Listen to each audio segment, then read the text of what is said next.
issues for a long time. Ryan has severe substance abuse issues that I found out about the day after we got married. Teen Mom OG. So this video has been circulating on the FYP, and one thing that a lot of people have latched onto is her statement of, I didn't know until after the wedding because of this scene. Do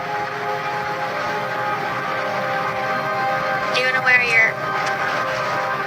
It's important before we start, if I wanted to, because of my educational background, if I wanted to take the hours, I could become certified as a substance abuse counselor. Oh, that's not something where I see my path going, but I do know what I'm talking about. Also, on a personal note, my brother left on the H train in 2015, so I get it.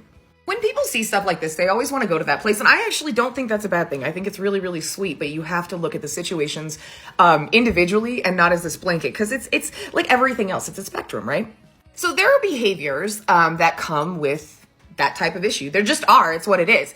However, what that man did to that house, including destroying all of his children's toys and stuff like that, that is not a typical behavior of someone who's just doing that. That's a typical behavior of a man who's not a good person, and found some of that too. Being that insanely aggressive in that way, in that situation with what happened, that was not the H train. That was fully him.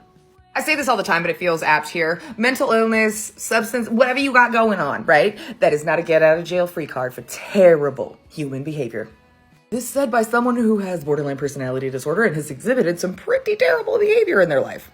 Even in the worst relapses I've ever had when it came to my borderline personality disorder, I've never put my hands on another human in anything other than self-defense, because that's not who I am. The amount of damage and what he did, including, again, destroying his children's things, that was always in there. Ryan has severe substance abuse issues that I found out about the day after we got married.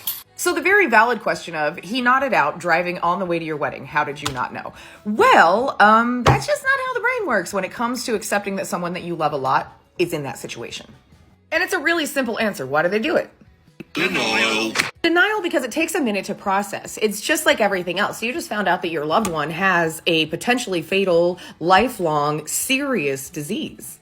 It takes a couple days to admit that to yourself. And the nodding out in the car was probably a big catalyst for her finally going, God damn it, we have a problem. Even knowing what I knew and growing up in the situation that I grew up in, I was in denial about what my brother was doing until about a year before he died, because my inner thought was like, no, my big brother's smarter than that, but you know what? Doesn't have anything to do with being smart. I think the more apt statement would have been, I didn't realize how bad it was until the day after the wedding, but she's probably telling the truth. You know, denial a lot of times is really just your brain's refusal to see the horrible things in the people that you love, and so it's a very normal thing to go through.